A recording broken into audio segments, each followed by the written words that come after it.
Yves Calvi, vous recevez donc ce matin le champion paralympique Riyad Salem. Bonjour Riyad Salem. Bonjour Yves. Merci beaucoup d'être avec nous ce matin sur RTL et en direct.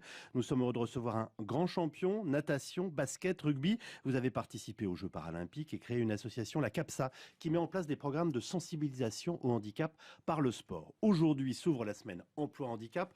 Les chiffres ne sont pas bons. Le chômage des personnes handicapées a augmenté de 60% en 4 ans. Il est aujourd'hui de 21%, soit le double de celui de la population totale. C'est l'état d'urgence, Riyad Salem. C'est l'état d'urgence, mais il ne faut pas oublier qu'on est en situation de crise. Et donc les premiers touchés, évidemment, c'est ceux qui ont le plus de difficultés à accéder à l'emploi par la formation ou par les études. Donc, mais il y a eu énormément de progrès qui ont été faits depuis ces dernières années, puisque la taxe AGEFIP a baissé en ce qui les concerne, et que beaucoup d'entreprises aujourd'hui font des programmes de prévention, de sensibilisation, et ils ont moins peur de traiter du sujet du handicap. Alors, c'est intéressant votre première réponse parce que vous me dites en fait, ça progresse, mais comme dans le même temps, le chômage progresse énormément, celui des handicapés progresse lui aussi. C'est mathématique, hein, c'est évidemment. Les handicapés français sont aussi moins diplômés. Je rappelle les chiffres, 2 millions de Français concernés, 700 000 qui travaillent et seule la moitié a un diplôme. C'est une partie du problème? C'est une partie du problème. Il ne faut pas oublier que le handicap survient souvent au cours de la vie et que si vous êtes un jeune qui avait envie, entre guillemets, d'exprimer sa virilité ou sa séduction, on a tendance à prendre des risques, que ce soit avec l'alcool, avec les voitures, avec les motos. Et donc, quand vous avez un accident au cours de votre vie, l'école n'a pas encore su gérer cet espace-temps de rupture. Le temps de vous reconstruire, c'est à peu près 5 ans. Donc, vous pensez bien, vous êtes aux portes du bac ou alors vous avez fait votre prépa. Évidemment, cet espace-temps-là, l'éducation nationale ne sait pas encore très bien la gérer. Donc que ça soit dans l'entreprise ou dans l'éducation nationale, c'est après l'accident que généralement la rupture se fait. Évidemment. Doublement. Et aussi au niveau des cours. C'est-à-dire que quand vous faites des études de haut niveau, vous êtes à l'université, toute la complexité des transports en commun, de l'accompagnement, fait que vous vous usez plus rapidement qu'un étudiant, un bachelier traditionnel. On va se parler franchement, Riyad Salem, pour beaucoup d'entreprises et sans doute de ceux qui nous écoutent, le collaborateur handicapé est un handicap, une source de problèmes, de complications, bref, de difficultés.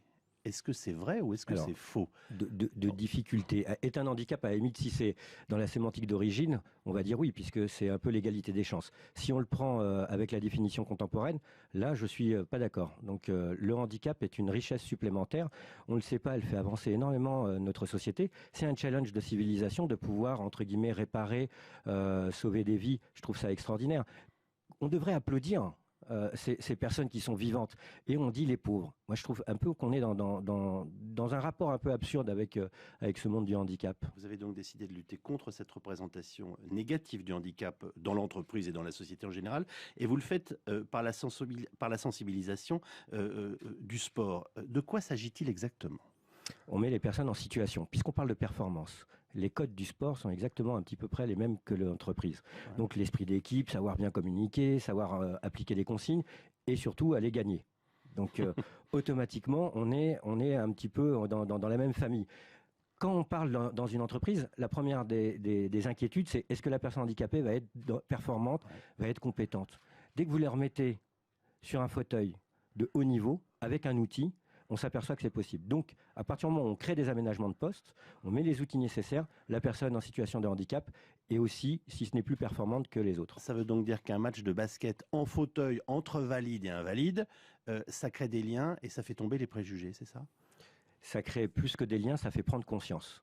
Ça fait prendre conscience que, à un moment donné, la performance, elle existe autrement. Elle n'est pas que dans les schémas traditionnels.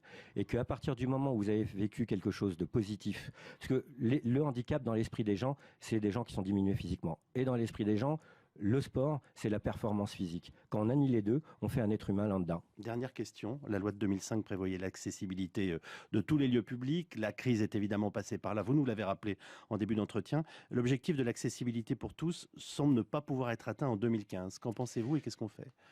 Je pense qu'en France, on a tendance à se dire on va le faire plus tard. Et à reporter les choses, on oublie que à la vie, il y a cette réalité, cette crise est arrivée. Donc maintenant, il faut réanalyser la situation, ne surtout pas abandonner cette loi, peut-être la transformer, faire des contrats moraux avec les mairies, les entreprises, pour que on réétale un petit peu tout ça, mais avec un engagement sincère et des budgets derrière, qui fait qu'au lieu de le faire en 2015, on le fera peut-être en 2018 ou en 2020, mais que chaque année, il y ait quand même une progression sur l'accessibilité. Donc, on comprend qu'il y a la crise, on réaménage et on se fixe de vrais objectifs. Absolument. Merci beaucoup, Riyad Salem. Merci à C'est la vous. semaine pour l'emploi des personnes handicapées et vous abordez ces questions avec un esprit conquérant et positif. Bonne journée à vous. Bonne journée à vous. Bonne journée à tous, Laurent. C'est un champion. Merci à vous d'avoir été avec nous ce matin. À demain, Yves. À demain.